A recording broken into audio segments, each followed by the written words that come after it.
안녕하세요. 루트모바리스 센터 피부과 전문의 김재윤 원장입니다. 오늘은 탈모 치료의 여러 가지 방법들이 너무나 많은데 그러한 탈모 치료 방법 중에서 어떤 것들이 좋을지에 대한 이야기 좀 해보도록 하겠습니다. 요새 너무나 많은 유튜브나 아니면 광고들, 그다음에 병원에 대해서 문의를 해보면은 여러 가지 탈모 치료들이 굉장히 많은 것을 알 수가 있습니다. 저도 탈모 치료에 많이 이제 집중하고 있는 피부과 의사로서 주변의 친구들, 지인들도 저한테 많이 물어보는 경우가 있는데요. 요새는 뭐 보톡스가 좋다더라, 어떤 주사가 좋다더라, 줄기세포가 좋다더라, 굉장히 좀 다양하게 많기 때문에 모든 것들에 대해서 저한테 좀 망라해서 질문하는 경우가 있습니다. 그러면 과연 이것들 중에서 어떤 게 가장 좋을지에 대한 이야기를 좀 해보도록 하겠습니다. 남자분들과 여자분들과 좀 나눠서 치료를 해보면 좋을 것 같은데요.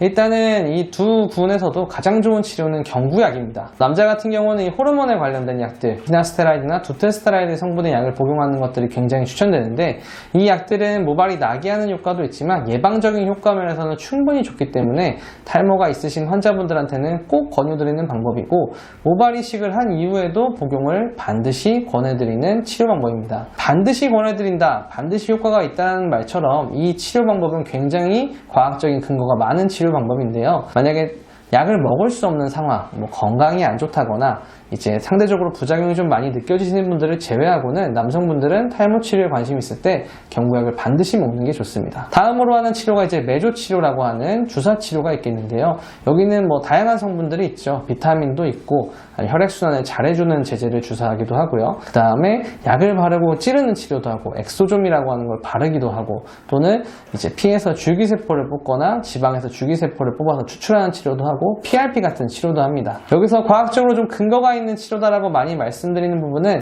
여러 가지 경우가 있는데 그 중에서도 그럼 가장 좋다고 알려진 거는 PRP라고 하는 성분이라고 보시면 됩니다. 물론 경구약만큼은 저는 효과가 좀 떨어진다고 항상 생각을 하는데 병원에 자주 오실 수 없다거나 좀 더 강한 어떤 반응에 대한 효과를 원하시는 분들은 이런 주사 치료를 받으시는 것도 좀 효과가 있다라고 보시면 됩니다. 대신에 약을 먹지 않으면서 이런 치료를 받는 거는 저는 좀 한계가 있다고 보는데요. 이 메조 치료라고 하는 거는 성분에 따라 좀 다르지만 훨씬 더 자주 꼼꼼하게 여러 번 맞아야 효과가 더 많이 나타납니다.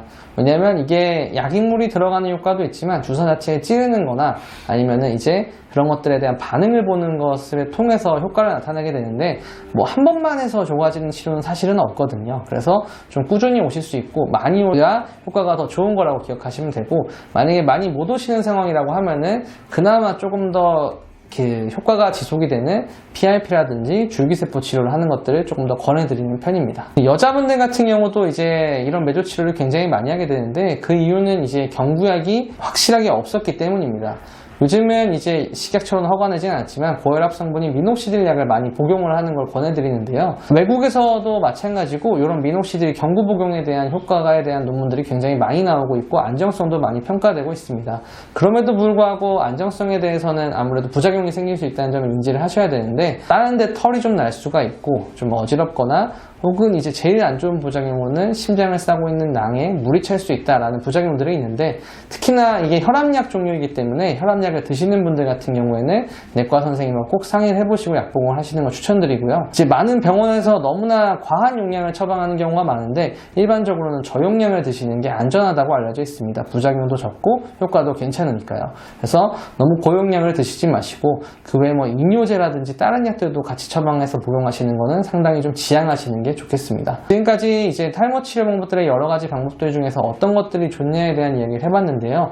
모발 이식도 굉장히 좋은 방법이고 훨씬 더 효과를 볼 수 있는 방법인데 그 외에도 경구약 치료, 특히나 남성분들 같은 경우는 호르몬에 관련된 치료, 여자분들 같은 경우는 미녹시딜 경구 복용 치료가 굉장히 좋은 점을 이해하시면 좋을 것 같습니다.